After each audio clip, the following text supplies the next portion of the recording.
Panamá, estábamos hablando sobre el sistema financiero mexicano, que tiene totalmente la función propia de la administración pública federal, estatal y municipal. Es menester hablar de una política pública que sí perjudicó enormemente a los destinos de México, lo que fue la expropiación de la banca mexicana. En la época del presidente José López Portillo, pues quizás se debió a un mal asesoramiento, a alguna situación equívoca. En México había 60 instituciones financieras y bancarias privadas, todas ellas con un gran profesionalismo de parte de su cuerpo directivo, personas de gran experiencia en las finanzas públicas y privadas, gente de carrera dedicadas especialmente a las instituciones de las cuales eran propietarios, y de buenas a primeras el gobierno expropió la banca. De ser sociedades anónimas de capital variable como cualquier sociedad mercantil privada, pasaron a ser sociedades nacionales de crédito. El personal actuante de las instituciones como Banamex, como Bancomer, como Serfín, como el Banco de Comercio, como el Banco del Atlántico, como cualquier institución privada, prácticamente fue hecho a un lado, y el gobierno empezó a capacitar a personal de ellos. Esto vino a dar un retraso absoluto en las ofertas financieras, es decir, se acabaron los créditos de carácter hipotecario.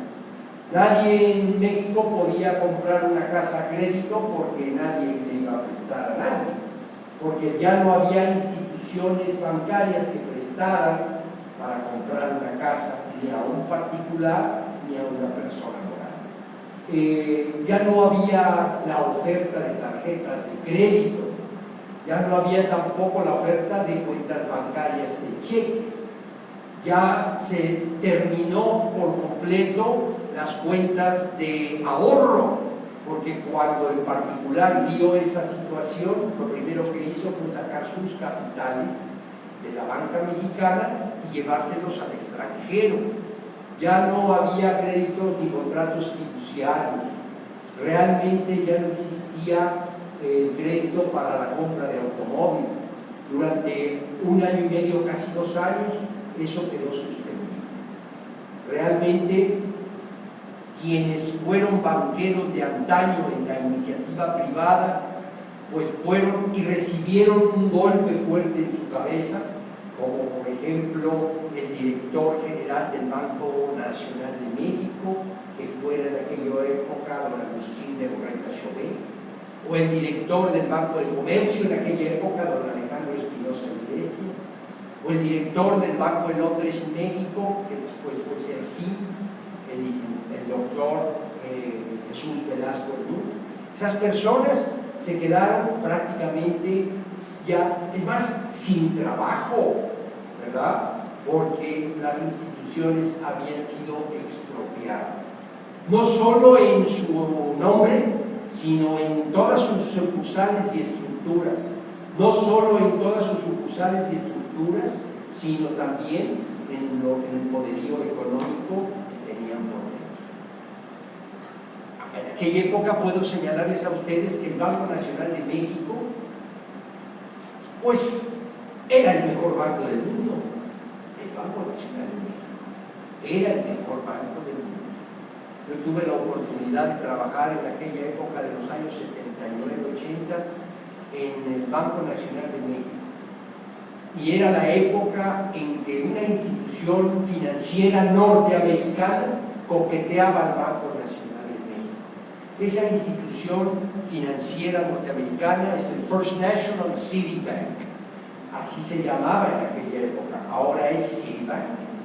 Esa es la institución que ahora compró al Banco Nacional de México. Cuando nuestro paisano veracruzano, el señor Héctor Roberto Hernández, le vendió a Citibank el Banco Nacional de México. El Banco Nacional de México ya no es un banco mexicano, es un banco norteamericano. Igual sucede con el Banco de Comercio. El Banco de Comercio era un banco también 100% mexicano, ahora es un banco vasco, o sea, español.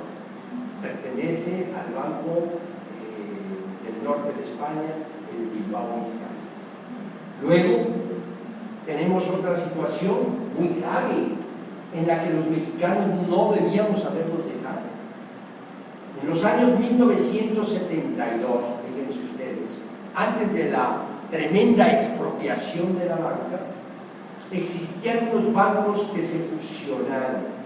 ¿Sí entienden ustedes la palabra fusión? Que se juntaron en uno. Estos bancos se los voy a mencionar. El Banco de Londres y México, que era el tercer banco más importante de México después de Bancomer. El primero era Banamex, el segundo era Bancomer, el tercero, Banco de Londres y México. ¿Sí? Banco Azteca, pero no el Banco Azteca que existe hoy. El Banco Azteca que dejó de existir precisamente con la fusión con el Banco de Londres y México en el año 1972. El Banco Veracruzano, el Banco de Juárez, Almacenes y Silos de Depósito, Financiera Aceptaciones del Grupo Monterrey, se fusionaron en una sola institución que se llamó Serfin. Serfin quería decir Servicios Financieros Integrados. No nada más es la figura, sino era la función pública financiera. La institución Serfin pasó a ser la institución número 1 del mundo en banca múltiple. ¿Qué quiere decir eso? Que en un solo corporativo bancario se ofertaban todos los productos financieros. Apertura de cuentas de ahorros, apertura de cuentas de cheques, contratos de fideicomiso, contratos de crédito con garantía hipotecaria, crédito con garantía prendaria, crédito con garantía colateral, desarrollos turísticos, en fin, todos los servicios financieros, inclusive el factoraje y el leasing o arrendamiento financiero.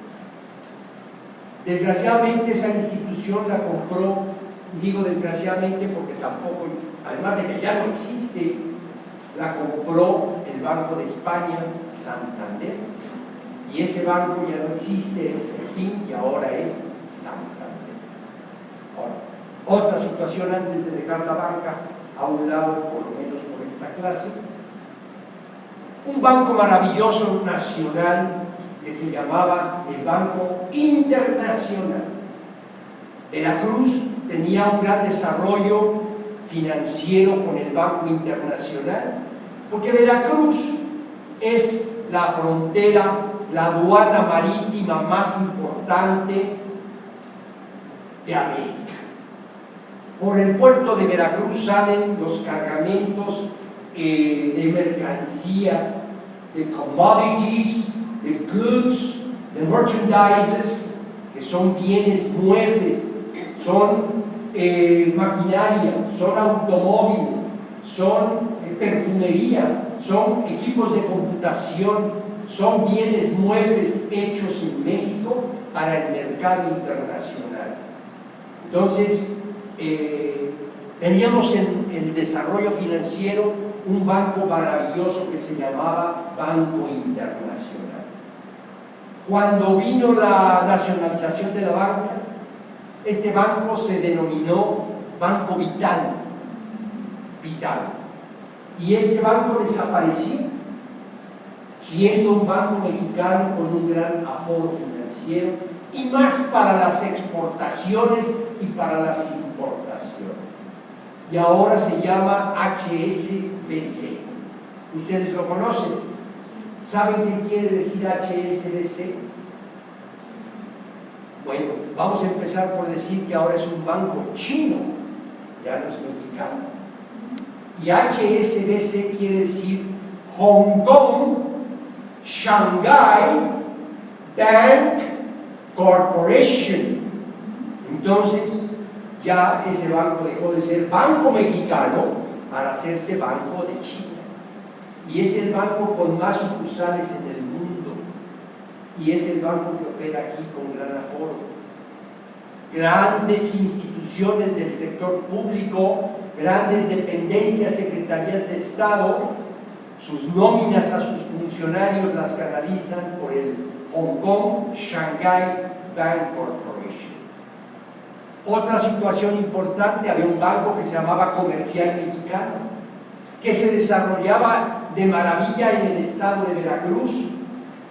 Yo creo que el estado de Veracruz era el estado más socorrido por el Banco Comercial Mexicano, porque sus funcionarios accionistas en su mayoría eran veracruzanos. Ese banco ya no existe tampoco. Ahora se llama Scotia Bank. Es un banco canadiense-escocés, pero ya no es un banco mexicano. Y del resto de los bancos maravillosos, grandes, con un gran aforo financiero, pues ya no existe ninguno. Claro está, pretende la banca mexicana, por medio de la reforma financiera propuesta por el licenciado Peña Nieto, y antes de ella, a que la banca vuelva a surgir. Pero ¿con qué estamos surgiendo dentro del sistema bancario mexicano? Con bancos como Bancoppel, como Bancoppel, como Compartamos Banco, como Banfamsa, como Banco del Bajío, como bancos que no, bueno, el banco de mayor aforo podemos decir que es el Banco Azteca. El Banco Azteca, este nuevo Banco Azteca, se fundó en el año de 1999. Y de allá para acá, pues tiene funciones bancarias, sí, pero toda proporción guardada. Las otras instituciones financieras mexicanas llamadas bancos, pues tienen menos funciones financieras. Para que un banco sea un banco con aforo, tiene que tener todos los servicios financieros. Y el Banco Azteca, que puede ser el banco, pues hombre, de mayor fuerza en México, que es mexicano, pues no le puede prestar a usted para comprar una casa, ni tampoco para comprar un coche. Le podrá prestar pues para una necesidad que tenga de 20,000 pesos, de 10,000 pesos. Le podrá abrir una cuenta de tarjeta de crédito o de débito, con las famosas cuentas de guardadito, que sí son funciones financieras y bancarias, pero de este tamaño. Entonces, ¿qué nos llevó esa política pública mal encaminada? Nos llevó al fracaso financiero. De ser el emporio financiero más grande del mundo, México, con el Banco Nacional de México y después con el Banco Bancomer, y por supuesto con esa atinada resolución financiera del Banco de Londres y México al fusionarse en una persona llamada Serfin, Servicios Financieros Integrados, y ofrecer la banca múltiple al mercado financiero y al mercado público y privado. Fuimos los mejores bancos del mundo. Ahora es un recuerdo solamente, ¿verdad? Le va a costar mucho trabajo a México levantarse en ese aspecto, ¿verdad? Bien, eso en cuanto a la banca privada y a la banca de desarrollo. ¿Cuán importante es señalar que dentro de la administración pública existe otro poder, el poder judicial? El poder judicial es el poder de la administración de la justicia. El poder judicial es el poder de la impartición de la justicia. ¿Sí? El poder judicial es el poder de la administración de la justicia y el poder de la impartición de la justicia. ¿verdad? No de la procuración de la justicia. La procuración de la justicia la tiene otra Secretaría de Estado que al rato vamos a hablar, ¿verdad? El Poder Judicial Federal se compone de una institución llamada Suprema Corte de Justicia de la Nación. Suprema Corte de Justicia de la Nación. Supreme Court of Justice en inglés. Suprema Corte de Justicia de la Nación. Esa Suprema Corte de Justicia de la Nación, para su funcionamiento en toda la República, se compone de juzgados de distrito, primero, número 1, juzgados de distrito, número 1, ¿verdad? Número 2, de tribunales colegiados de circuito, tribunales colegiados de circuito. Eso. Número 3, se compone de tribunales unitarios de circuito.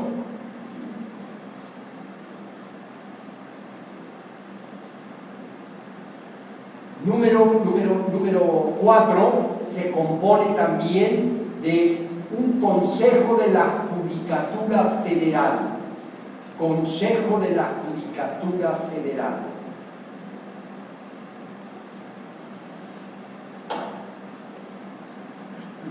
De ello se compone precisamente lo que es básicamente el Poder Judicial Federal. El Poder Judicial Federal. El Poder Judicial Federal maneja solamente asuntos de particulares y de personas morales cuando tocan los dinteles de asuntos federales, o sea, cuando se trata de un asunto de carácter federal. Por ejemplo, un juicio de amparo, yo lo presento ante un juzgado de distrito que depende de la Suprema Corte de Justicia. Un juicio de amparo, yo lo presento ante el juzgado de distrito, en donde el juez de distrito va a resolverme sobre la demanda que presenté. Fíjense qué interesante es esto. Materia federal, materia de litigio, materia de contienda judicial. El juicio de amparo. El juicio de amparo es una institución meramente mexicana, creada por juristas, expertos, peritos en derecho mexicanos. Y de ahí nos los ha copiado los Estados Unidos, Inglaterra, Austria, Escocia y otros países. Y le han denominado habeas corpus allá. Y no tiene nada que ver con el juicio de amparo nuestro. Fíjense ustedes, hay un dicho que dice, bueno, para este asunto te voy a dar la receta y el palito para que lo arregles. El juicio de amparo es un beneficio que nos da el gobierno federal a los particulares o a las personas morales mexicanas o extranjeras radicadas en el país, porque el juicio de amparo no tiene implicación internacional. Cuando el gobierno estatal, cuando el gobierno municipal o federal quiere sobrepasarse en contra de nuestros derechos. Por ejemplo, el caso que dábamos hace un rato, el que llega el presidente municipal de Cozoleacaque y le dice al maestro: oiga maestro, le paso a usted este oficio dice que su casa, qué bonita, qué grande y qué conservadora y qué estilo tan barroco tiene, la expropio en este momento. Para ello le doy mi oficio de expropiación. Soy el alcalde de Cosoleacaque y hágale como quiera. ¿Usted qué dice? Ya el gobierno municipal me expropió mi casa, que porque van a poner en el terreno donde está mi casa, que es una casa que tiene 150 años de construida y es una casa muy valiosa, van a poner un centro comercial de artesanías, por ejemplo. Entonces, ¿usted a qué acude? A la Suprema Corte de Justicia de la Nación. ¿Por qué? Por la arbitrariedad ¿de quién? Del gobierno. Eso es muy importante.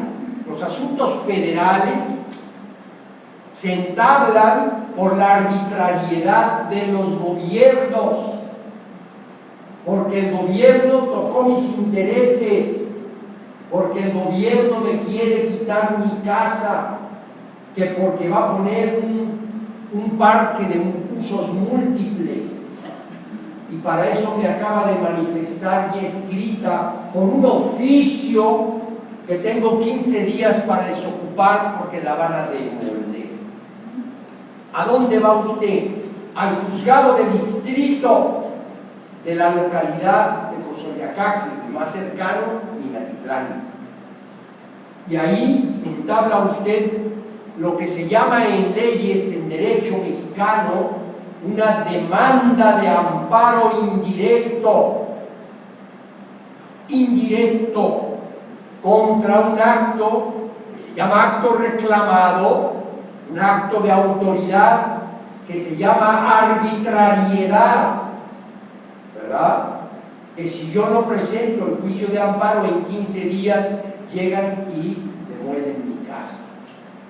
Y el juez de distrito que recepciona ese juicio de amparo vía escrita tiene que emitir inmediatamente, en menos de 24 horas, una suspensión del acto reclamado, que quiere decir que se quedan estáticos todas las peticiones del gobierno hasta que no termine el juicio de amparo. Ese juicio de amparo puede llevarse 3 meses y la resolución le va a favorecer a usted en el sentido de decir, el gobierno está siendo arbitrario, el gobierno está yendo en contra de sus derechos humanos, y hablo y digo derechos humanos porque ya no son garantías individuales. Todavía hace 8 meses podíamos hablar que la Constitución mexicana en sus 29 primeros artículos hablaba de garantías individuales. Ahora ya no, ahora habla de derechos humanos. Muy importante. Ahora habla de defender los derechos humanos del señor, de la maestra, de la universidad. ¿Cómo que de la universidad? Sí, de la universidad. Bueno, pero espérenme, la universidad es una persona moral. Bueno, los derechos humanos también invaden las personas morales. Pero bueno, no, porque entonces quedarían en estado de indefensión, ¿verdad? Pero ahora vamos más allá, fíjense ustedes. Qué bueno que tocamos este aspecto. El juicio de amparo es para ir en contra de un acto de autoridad gubernamental que me afecta a mis intereses. En este caso, que es la expropiación de la casa del maestro, se llama juicio de amparo indirecto porque va sobre una resolución de una institución que emana del Ejecutivo, ya sea del presidente municipal, ya sea del gobernador veracruzano o de cualquier estado, o ya sea sobre una decisión del presidente. Y el juez de distrito, que es un juez federal, que depende de la Suprema Corte de Justicia de la Nación, que es el tercer poder importante que fundamenta la soberanía nacional, el poder judicial, lo va a defender. Y le va a decir al gobierno municipal, fíjate que no te va a dar la casa porque se defendió. Y esta independencia del juzgado de distrito le da en favor de la sentencia al particular. Y además aboga por sus derechos humanos. Y punto. Se acabó. No le va a recuperar su casa. O sea que es el mismo gobierno que nos da las armas, ¿verdad? Y que las modifica continuamente, a veces para bien, a veces para mal, a veces para bien de los particulares, a veces para mal de los particulares, pero nos da las armas para defender. Entonces eso es lo importante del Poder Judicial Federal. El Poder Judicial Federal va sobre actos de justicia en materia federal, ¿verdad? Y tiene instancias y tiene tribunales y juzgados en toda la República y de manera enorme en el Estado de Veracruz, ¿verdad? Bien, es importante señalar lo siguiente: es hacer valer la palabra soberanía, y la vamos a focalizar en un ejemplo muy importante. Al presidente de México lo elegimos todos los mexicanos. Cada 6 años se entablan las elecciones, los partidos políticos hacen juego de sus candidatos, hacen presencia viva de sus candidatos y vienen las elecciones. El PRI, el PAN, el PRD, el Partido del Trabajo, Morena, etcétera, etcétera, etcétera, Partido Verde, etcétera. Bien, sale el presidente electo y toma posesión. Ergo, lo hemos elegido los mexicanos. El presidente de México puede tener mando directo sobre todo lo que es federal, ¿verdad? Territorios federales, playas, mares, capital de la República, todo el ámbito federal. Bien, el Estado, los estados, 32 estados y un distrito federal. Hay 32 entidades estatales. A los gobernadores de los estados los elegimos quienes vivimos en el estado. Por ejemplo, en Veracruz, a quien elegimos es al gobernador de Veracruz, los veracruzanos que vivimos en el estado y estamos presentes en la época de elecciones. Quiere decir que compete a los veracruzanos el hecho de que si interactúa erróneamente, podrán pedir al Congreso local su destitución. Pero no compete al presidente de México. ¿Por qué? Porque es un gobierno libre, es un gobierno abierto, es un gobierno democrático el que se presenta ahora.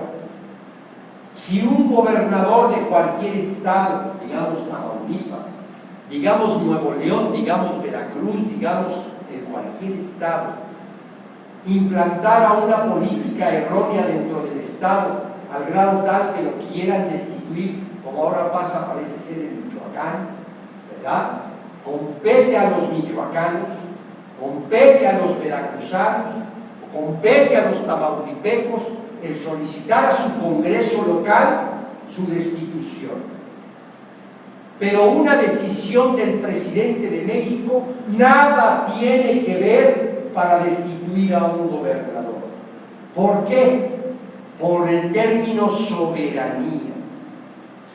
Al gobernador no lo eligió el presidente, al gobernador lo eligió el pueblo del Estado. El presidente nada tiene que ver. El presidente no tiene ningún poder administrativo o de ejecución o de lanzamiento contra ningún gobernador. ¿Por qué? Porque lo eligió el pueblo de cada estado. Lo mismo sucede, y es bien importante, con los alcaldes de cada ayuntamiento. Vamos a focalizar Veracruz. Veracruz tiene 212 hermosos ayuntamientos todos. Y la capital del estado es un ayuntamiento también, el ayuntamiento de Jalapa. Pero ahí radica el poder estatal y el poder municipal. Bien, ahí radica el gobernador.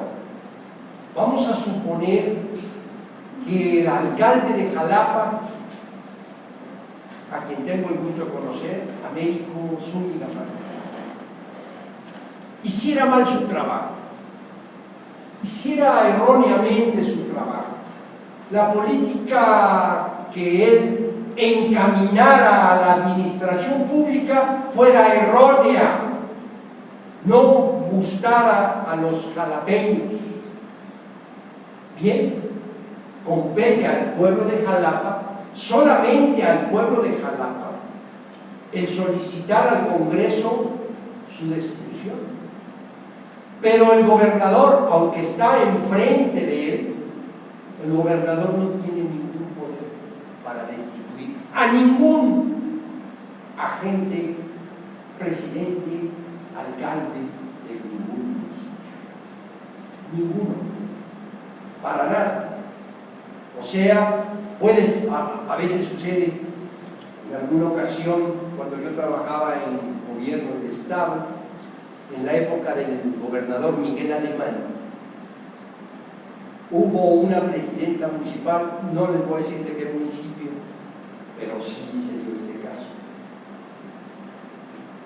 que cuando tomó posesión de la presidencia municipal, recuerdo muy bien, fue a una sastrería a rentar su vestido para tomar posesión de presidenta municipal. Y a los 2 años y medio, bueno, ya tenía como 1 año con quejas por parte de los municipios del lugar, al grado tal de que le tomaron el palacio de gobierno. Y por ahí me pidió el gobernador hacer una investigación de esta persona. Y la hice.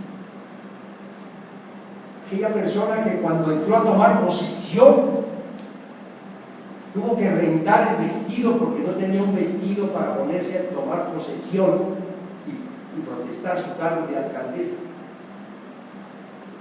A los 2 años y medio tenía 3 casas en la zona residencial más importante de Jalapa, 2 casas en Houston, Texas, 2 casas en el Distrito Federal, 2 casas en el Conchal de Veracruz, ¿sí?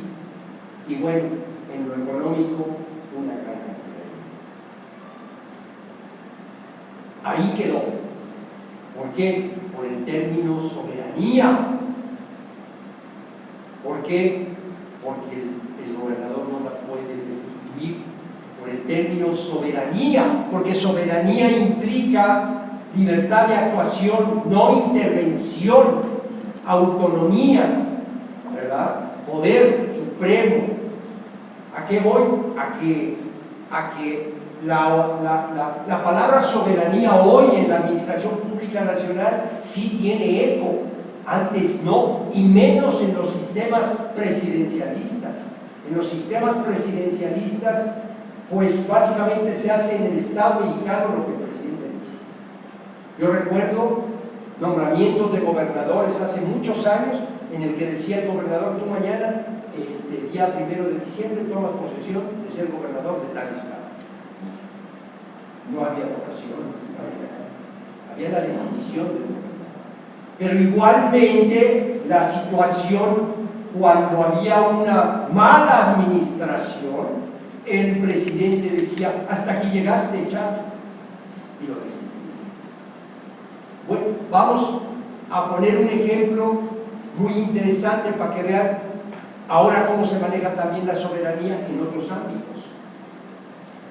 En la época del gobernador Fidel Herrera Beltrán como gobernador de Veracruz, que tuvo aciertos muy brillantes, Por ejemplo, el acierto de vender productos veracruzanos terminados, alimentos, vestido, maquinaria, radios, licuadoras, de todo. Lo que en comercio internacional se llama commodities o goods o merchandise, comercio de productos terminados. Cuando era gobernador de Veracruz, el gobernador dijo: Veracruz va a vender producto terminado al gobierno internacional, a los gobiernos internacionales. Y así viajó él solo, con 4, 5, 6 o 10 comerciantes, empresarios importantes, en un avión a España, a Bélgica, a París, a Londres, a China, al Japón, a Corea y a varias partes. Y ofertó los productos mexicanos, veracruzanos, al mercado internacional. Y de manera directa se firmaron los contratos entre el gobierno de Veracruz, los empresarios veracruzanos, con las empresas europeas, norteamericanas, centro y sudamericanas que quisieran comprar los productos veracruzanos. Repito, en el área de commodities, o sea, artículos terminados, bienes muebles, ropa, relojes, perfumes, comida, latería, etc. Esos son commodities. Bueno, en la época presidencialista, para que un gobernador hiciera esto, tenía que hacer lo siguiente: primero, pedirle autorización al presidente de México el vender los productos veracruzanos al comercio internacional. El presidente de México iba a convocar a una reunión al secretario de Hacienda por aquello de los impuestos a pagar por virtud de las exportaciones. ¿Sí? El secretario de Hacienda tenía que solicitar la opinión del gobernador del Banco de México por aquello de las divisas. El gobernador del Banco de México tenía que notificarle al canciller, secretario de Relaciones Exteriores, en que Veracruz quería vender productos al extranjero. Entonces hacían un grupo en una especie de reunión intersecretarial para acordar si era procedente o era improcedente. Si era procedente, todos los impuestos tenían que pagarse al gobierno de la federación. Veracruz se ganaba más o menos un 40% del producto vendido y un 60% la federación. Pero además a ese viaje de exploración comercial acudía el presidente de México, acudía el secretario de Hacienda, acudía el gobernador del Banco de México, acudía por la cuestión de lo extranjero el secretario de Relaciones Exteriores, y el último que acudía o ya no acudía porque ya no cabía era el gobernador del estado. ¿Verdad? ¿Por qué? Porque era un sistema presidencialista. Ahora ya no. Ahora aquella ganancia que tiene el comerciante veracruzano, gracias a esta política pública bien fundada en la administración pública, que es la soberanía,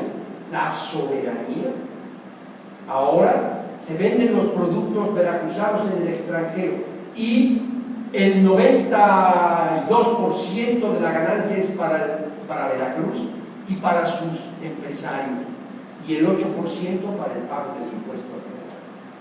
¿Qué diferencia? ¿Puede decir que eso es a raíz del Tratado de Libre Comercio? Sí, a raíz del Tratado de Libre Comercio, pero a raíz también de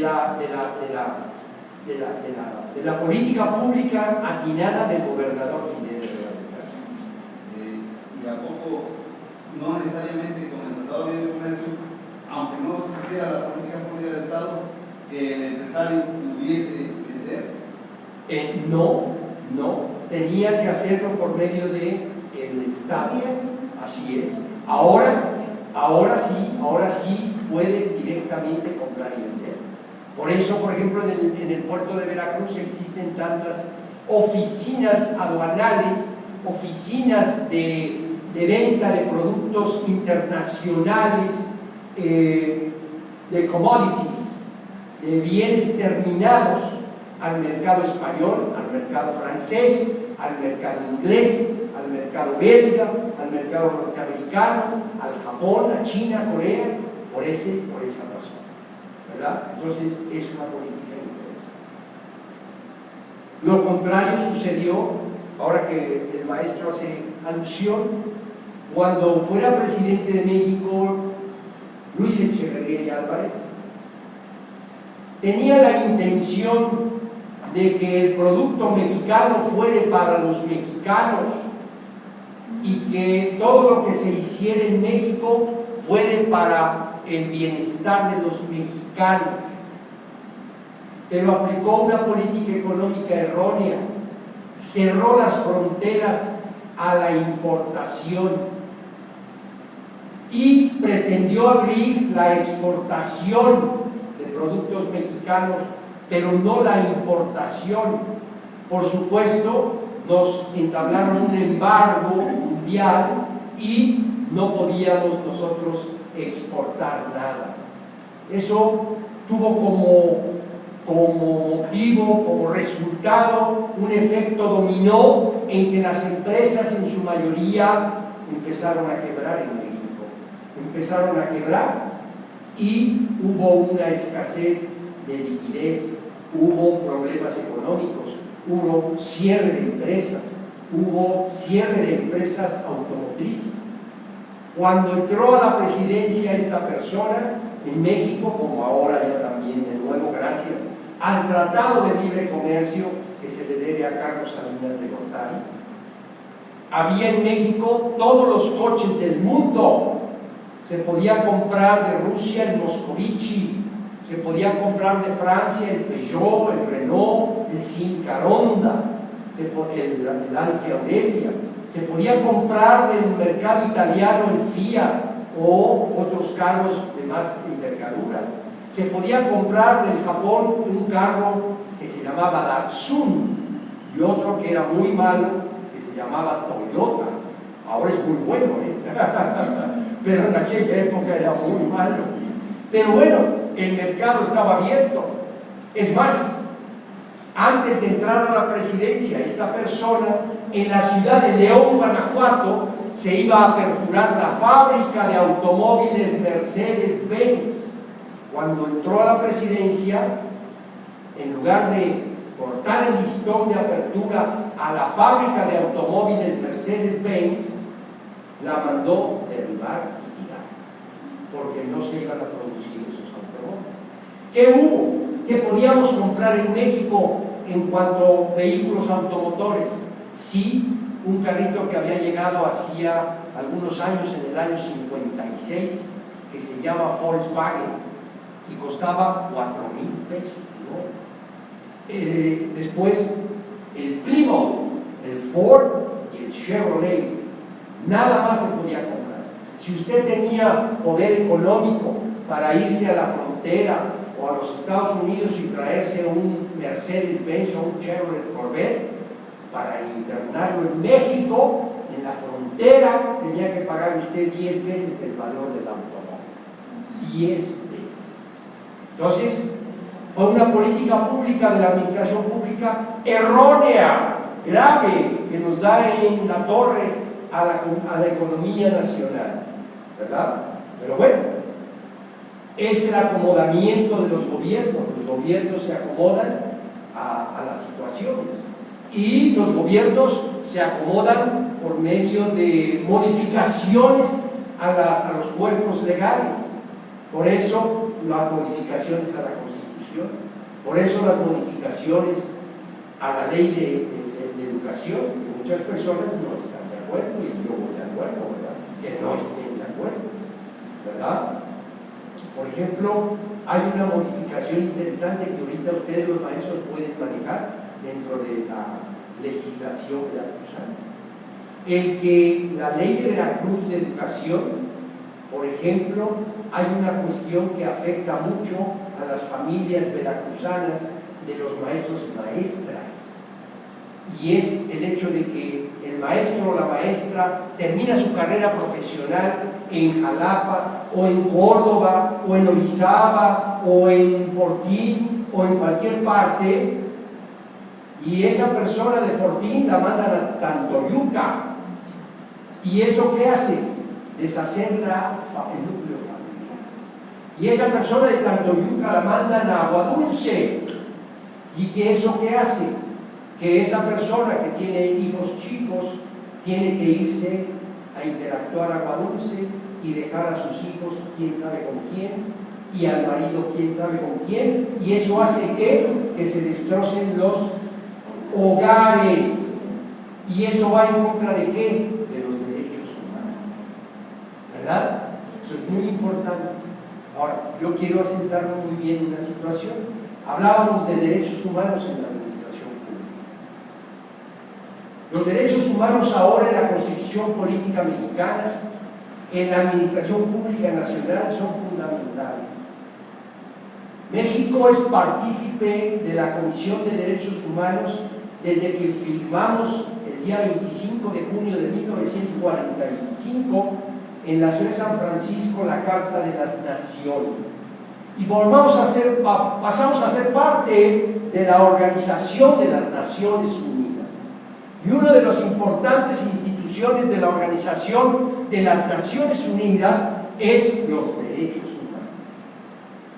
Pasaron años y años y años, y no fue sino hasta el año de 1972 cuando la Constitución recogió el que somos miembros de la Organización de las Naciones Unidas y que debíamos establecer en nuestro país como Secretaría de Estado a la Comisión Nacional de los Derechos Humanos, y que cada estado debería tener una delegación de la Comisión Nacional de Derechos Humanos en su entidad.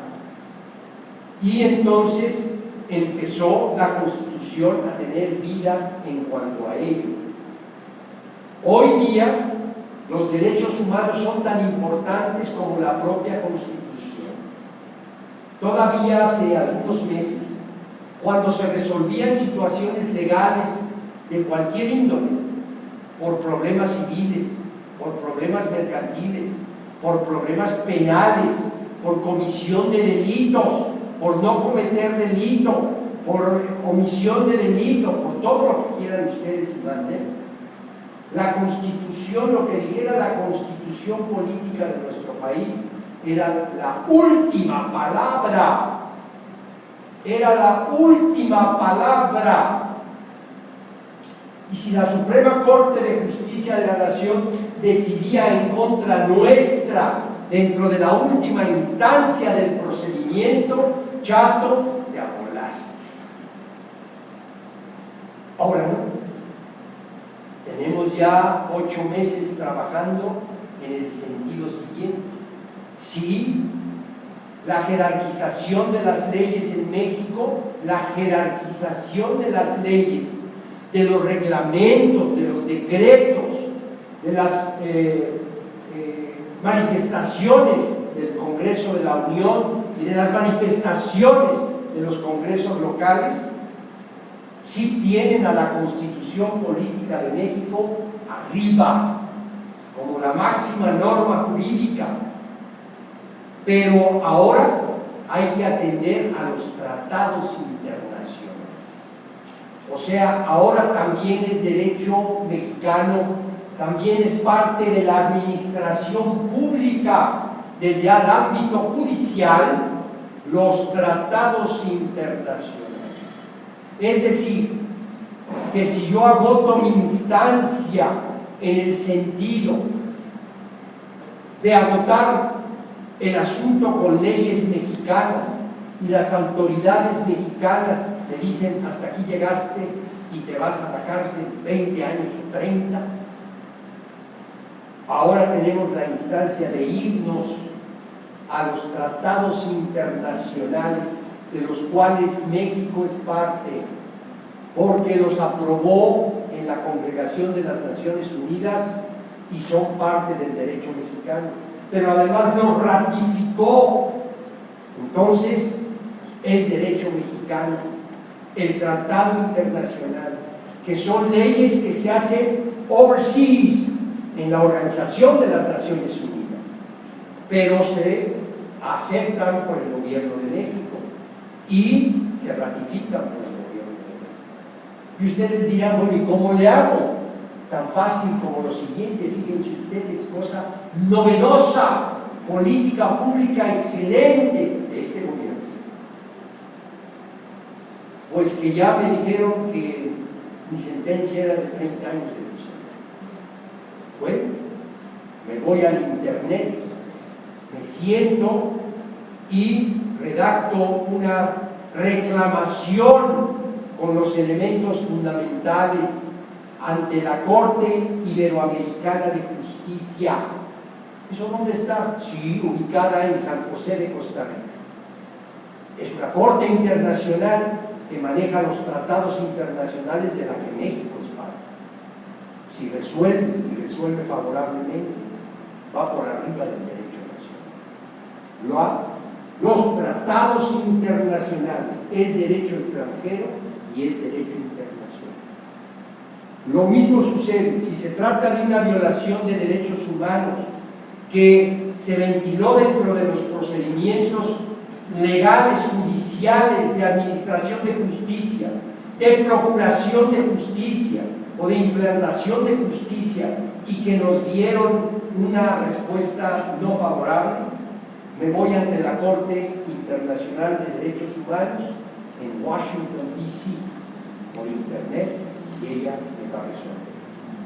Y si, por ejemplo, el asunto es grave entre una persona moral y una persona física, es de más envergadura, o de un Estado mexicano con un Estado español, o cualquier otro tipo de Estado, me voy ante la Corte Interamericana de Justicia en Holanda, en La Haya. Y ellos resuelven conforme a los tratados internacionales. Y ustedes se harán otra pregunta, bueno, sí, pero ante esas instancias necesito hablar inglés, o necesito hablar francés, o necesito hablar porceno. No, en España. En España. Esto es novedoso. Esto es una política pública realmente relevante de la administración pública, que vale el gusto conocerla. Y en otras clases profundizaremos más para que ustedes tengan los temarios y la forma de interacción, porque esto es novedoso. Tan novedoso como, por ejemplo, antiguamente iba uno y decía, oiga señor juez, oiga señor magistrado, oiga señor ministro de la Corte, ¿por qué me resolvieron de esta manera? Porque así dice el derecho mexicano. Bueno, pero espérenme, en el derecho canadiense, en el tratado internacional que ven, no, aquí no me hable de eso, aquí es mi derecho mexicano. Eso se acabó, eso se acabó, eso se acabó. Ahora hablamos de derecho mexicano. Si no me diste oportunidad de salir adelante, el derecho extranjero vino y me auxilió, y con ese salí adelante. Muy importante, ¿verdad? Muy importante. Bueno, dentro de la administración pública federal, bueno, terminamos a las 7, ¿verdad? Faltan 20 minutos. Vamos a señalar esta situación. Dentro de la administración pública federal tenemos 18 secretarías de Estado, 18 en la federación.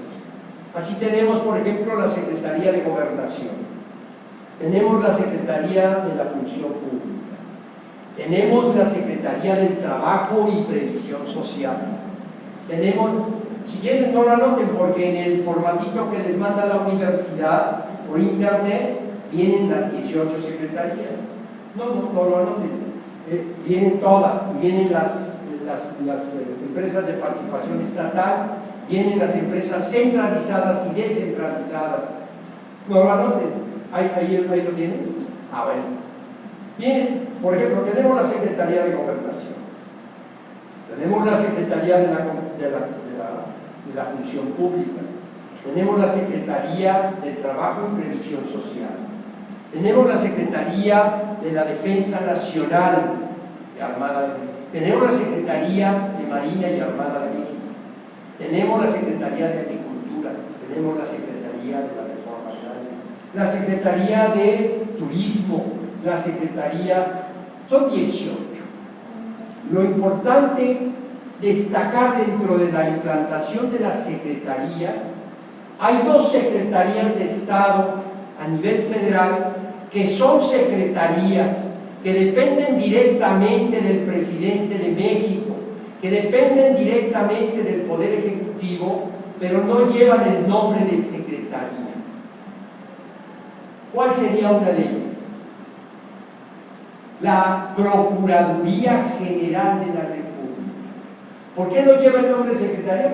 Porque no se le puso, pero es la Secretaría de la Procuración de Justicia Federal. Su titular, el Procurador General de la República, es secretario de Estado, es el titular de la Secretaría. Él tiene a su cargo a los agentes federales ministeriales, él tiene a su cargo a los agentes policíacos ministeriales, él tiene a su cargo los centros penitenciarios de carácter federal llamados CEFERESOS. Él es el Procurador General de la República.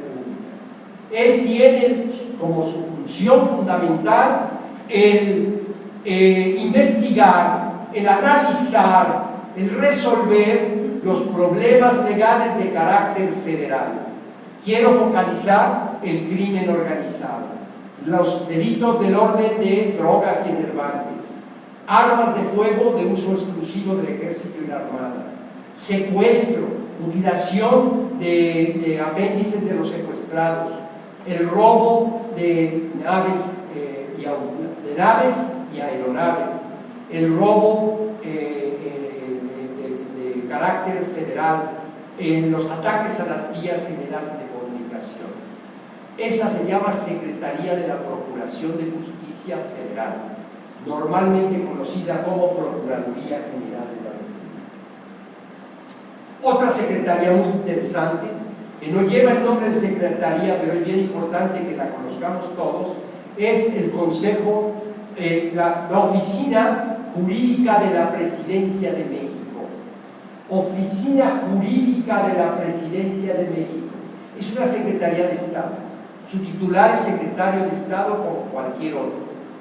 Esa Secretaría presta asesoría jurídica al presidente de México, a los gobernadores de los estados, a los funcionarios de la comitiva del presidente de México, a los funcionarios de la comitiva de cada gobernador del estado, a los gobernadores de los asuntos internacionales, o sea, al canciller, a los embajadores, a los cónsules, a los vicecónsules. Pero además una cosa bien interesante, que es bien buena darla a conocer. Si por ejemplo el maestro, o usted maestra, o usted maestra, tiene un asunto particular contra un particular o contra el Estado mexicano, ya sea de carácter civil, mercantil, penal, administrativo, fiscal o de cualquier índole, usted puede acudir personalmente a esa oficina del presidente de México en Los Pinos y le prestan asesoría jurídica y le resuelven el asunto sin costo de ninguna naturaleza. Eso es muy importante. ¿Ok? Consejería Jurídica de la Presidencia de México. ¿Verdad? ¿De acuerdo? Entonces, sus secretarías de Estado ahí las pueden ver y en la clase próxima, porque ya ¿verdad? Entonces, bien importante que en lo que les mandamos por el internet, chequen ustedes los nombres de la secretaría. Luego, dentro de la administración pública federal, tenemos empresas de participación estatal. Esas empresas de participación estatal, por ejemplo, la Comisión Federal de Electricidad. Por ejemplo, el Instituto Mexicano del Seguro Social. Por ejemplo, también el ISSSTE. Por ejemplo, también el Infonavit. Son empresas de participación estatal. Por ejemplo, también Petróleos Mexicanos. Son empresas que se constituyen para su funcionamiento como cualquier empresa, inclusive como cualquier empresa privada. O sea que en su origen piden autorización a la Secretaría de Relaciones Exteriores para el nombre que se va a obtener. Piden autorización para el término de vida que va a tener esa empresa de participación estatal. La ubicación, la facultad de abrir agencias o sucursales dentro o fuera de la República Mexicana. La facultad de tener acciones, solo que las empresas de participación estatal funcionan con las acciones mayoritarias por el gobierno, para el efecto de que precisamente sea el gobierno que maneje las empresas de participación estatal, como empresa no centralizada, sí descentralizada. La descentralización implica que la pueden establecer en cualquier parte del territorio nacional. ¿Por qué? Así tenemos Pemex en Veracruz, en Chiapas, en Oaxaca, en Michoacán, en Guerrero, etcétera, etcétera. Así está la Comisión Federal de Electricidad, básicamente en toda la República. Así está el ISSSTE igual, y son empresas que funcionan de esa manera. Hay una peculiaridad muy interesante que quiero hacer patente en la diferencia que existe en una empresa de participación estatal y una empresa común y corriente privada. Una empresa común y corriente privada es una empresa, por lo general vamos a focalizar en una empresa por acciones, constitución de empresa, sociedad anónima por acciones.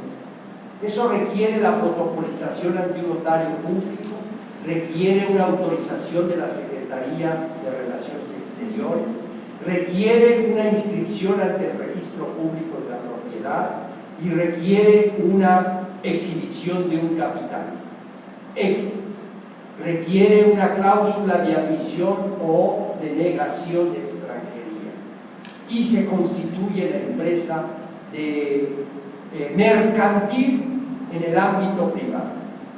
Cuando hay que hacer alguna modificación, hay que convocar a una asamblea ordinaria o una asamblea extraordinaria de accionistas para cambiar apoderados, para elevar el capital de la sociedad, para cambiar al comisario, para cambiar de domicilio o para aceptar extranjeros. Esa protocolización cuesta, se hace ante notario, se manda al registro público de la propiedad y entra en función. Cuando a un funcionario lo quieren destituir, hay que hacer una escritura igual para su destitución y notificar al registro público de la propiedad como autoridad pública que esa persona ya no es el director ni el gerente de la empresa. En materia de empresas de participación estatal no se da ese caso. Cuando se le va a tomar posesión, se le va a dar posesión al director general de Petróleos Mexicanos. La Constitución señala que ese funcionario debe de protestar su cargo, ¿verdad? Y básicamente, públicamente, acude ante un auditorio, el presidente de México enfrente le toma la protesta. Y la protesta va más o menos en estos términos: protesto cumplir y hacer cumplir la Constitución Política de los Estados Unidos Mexicanos, la Constitución Política del Estado de Veracruz, ya que soy veracruzano, en cuanto al cargo que se me está confiriendo hoy, día tal, de tal año, como director general de Petróleos Mexicanos. Si no lo hiciere así, que la nación y el Estado veracruzano me lo demandan. Con ese acto ya esa persona es director general de Pemex. Con ese acto que fue público, tanto en los medios televisivos, en la radio y en los medios sociales, esa persona puede presentarse ante el Banco de América y pedir un préstamo por 30 millones o 30,000 millones de dólares y se lo dan con su firma. Esa es una enorme diferencia, ¿verdad? Esa potestad que tiene el gobierno para el efecto de ¿qué? De interactuar. Si esa persona se conduce de manera errónea dentro de la Dirección General de Petróleos Mexicanos, no hay necesidad de acudir a una asamblea extraordinaria de accionistas y destituirlo y quitarle sus poderes. No hay necesidad de eso. Basta el hecho de que públicamente haga el presidente de México la mención de que a partir de ese día ese funcionario por malos actos queda destituido. Y punto. Destituido por esos malos actos. Si esos malos actos derivan también de delitos cometidos, entonces se presenta la acusación ante la Procuraduría General de la República para el efecto de obtener una consignación y una sentencia condenatoria en contra de ese funcionario. ¿Verdad? Muy bien. ¿Alguna pregunta, alguna duda? Ya la próxima clase ahondaremos más sobre cada una de las dependencias, pero creo que el día de hoy, por lo que hemos dado, puede ser más o menos en la vida. ¿Verdad? ¿Alguna pregunta, maestros? ¿No? ¿Todo entendieron muy bien? Luego también ahí está la conferencia grabada. Ahí está la conferencia grabada. Maestro, pase usted, maestro. Por Sí, favor. pues agradecemos al maestro Marcos. Sí, gracias.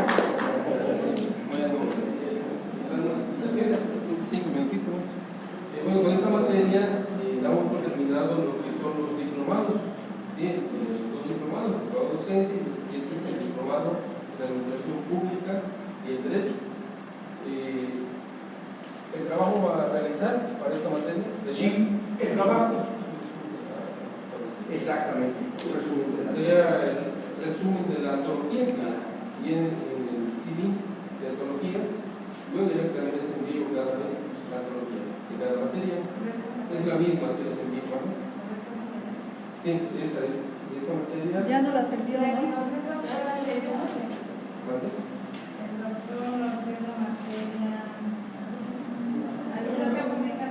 Es la misma, o sea, es una sola antología, aunque son 2 sesiones, pero la antología es una nada más, y ahí van a hacer un resumen. Con los jóvenes que estuvieron la semana pasada, el mes pasado, Sí. se complementa con lo de hoy. Así es, sí, son 2 sesiones del diplomado, pero bueno, tienen que leer la antología. ¿Sí? Entonces el resumen es sobre la que yo quieres, porque es sobre las dos. No, es una sola antología. Ustedes si ven el CD, es una sola antología, no son 2 antologías. Es una. ¿Sí? Es una sola antología. Es una sola antología, sí. Tiene como 63 o 65 hojas. Hacer un resumen de ello y si quieren ahondar de algunos otros temas que tocamos. Y esa antología tiene los temas de ambos. Sí. Lo anterior y la siguiente. Sí, así es. Exacto. Muy bien. Con respecto al trabajo, la fecha límite para entregar el trabajo de esta materia sería el viernes 26 de septiembre. Bueno, ustedes tienen que enviarlo al correo electrónico. Para los que se acaban de inscribir, el correo que les recuerdo es tareas.portin2014@gmail.com. ¿Sí? Recuerden que por ahí luego a veces no les llega la contestación, bueno, les tienen que ahí enviar lo que es la calificación, ¿sí?, de sus trabajos, pero bien correctamente. Tareas Portin 2014@gmail.com. ¿Sí? Entonces, sí, es importante, les recuerdo que lean lo que es la guía del estudiante. Primero, ahí vienen los requisitos sobre los trabajos, tanto de resúmenes como de ensayos, O sea, referente a, por ejemplo, a los tamaños de letra, los márgenes, la portada que debe de tener el trabajo, el índice, ¿sí? El índice, sí, los márgenes, les decía, entonces es importante primero que lean la guía del estudiante. Ahora, aquí nos tienen ustedes que traer el trabajo grabado en CD en la próxima sesión, que es el 27, sábado 27 de septiembre. Ahora, aquí ya se separan los dos grupos, el de doctorado y de maestría, porque los de maestría van a tomar sus clases a las 10 de la mañana, aquí mismo, pero el sábado 27, y los del doctorado continuamos en la misma hora, a las 4 de la tarde. Okay. ¿Sí? 4 de la tarde con el doctorado y maestría 10 de la mañana. ¿Vale? A las 10. A las 10, a las 10. Sean puntuales porque son 3 horas, luego a las 3 tenemos a la 1 el otro grupo de doctorado, un grupo avanzado, y a las 4 es el nuevo grupo de doctorado, ya con sus materias correspondientes. Es muy importante que los maestros cuando ingresan al doctorado que asistan a la primera sesión, es muy importante porque ahí se les va a dar, en el caso de ellos, tienen que hacer una tesis, entonces se les va a dar la estructura y cuáles son los requisitos que tienen que cubrir esa tesis. Por eso es muy importante esas dos conferencias que vienen en metodología avanzada de la investigación. ¿Sí? Si no, luego ya no hay tiempo de hacer la tesis, es muy importante esa sesión. Sábado 27. Sábado 27, sí, maestría 10 de la mañana, ¿sí? Y doctorado 4 de la tarde.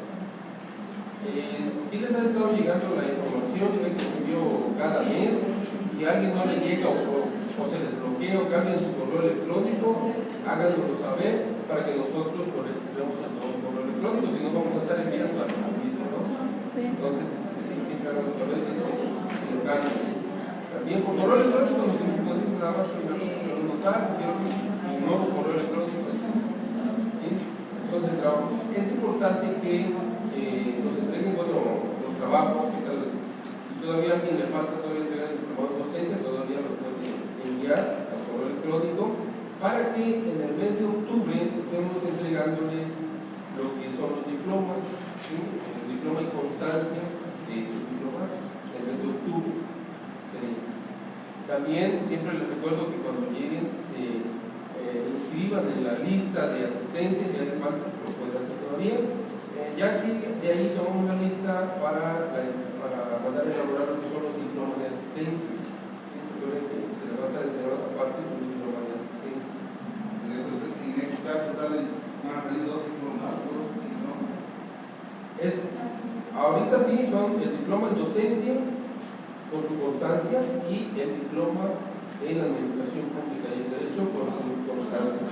¿Y cuántas horas cada uno? 240 horas cada uno. Sí.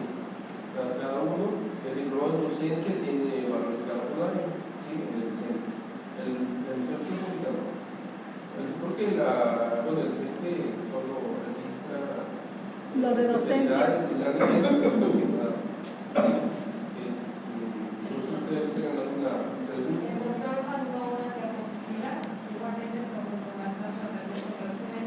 Entonces, sí se parece mucho a la guía del estudiante y las diapositivas, pero hacemos caso a la guía del estudiante.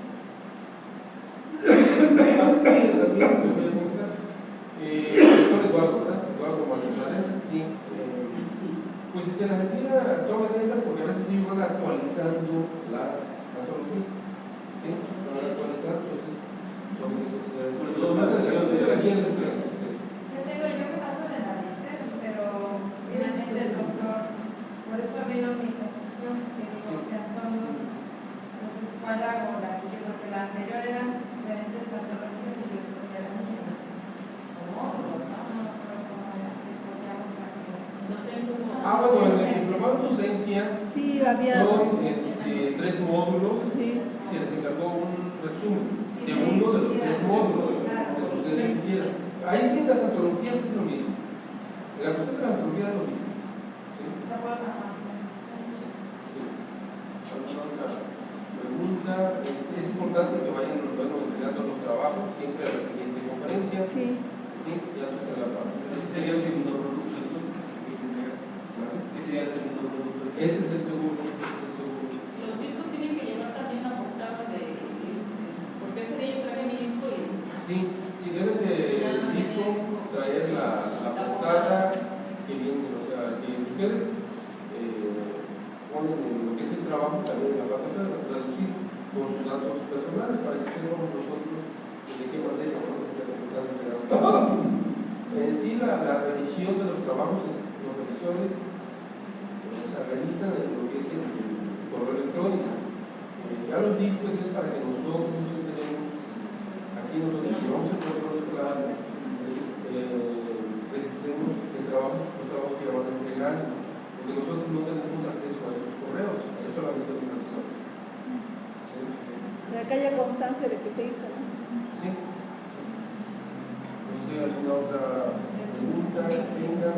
También decimos, por si tienen algunas personas, maestros que estén interesados, vamos a iniciar un nuevo grupo en Tequila, ver el 6 de septiembre, sábado, 11:30 de la mañana, en el telebachillerato de Tequila, para los que son de aquella zona.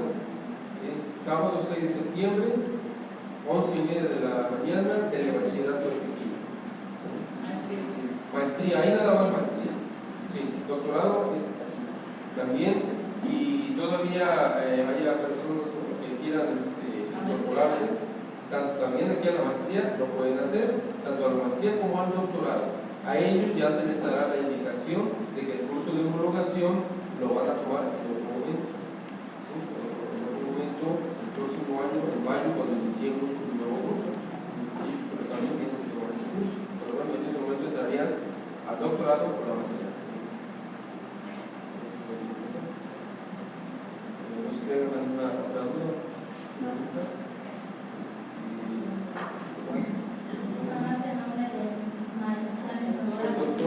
Soy su servidor, el doctor en Derecho, Marco Antonio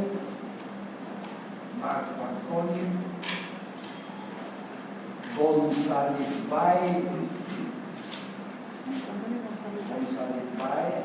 Cardoso con eso. González Báez Cardoso con eso. ¿Sí? Mi correo electrónico es MA minúscula Mozales, no González, Mozales BC, o sea, Báez Cardoso, BC @hotmail.com. Sí, es MA González BC, es Báez Cardoso, @hotmail.com. Sí. Mi teléfono de oficina es 98 10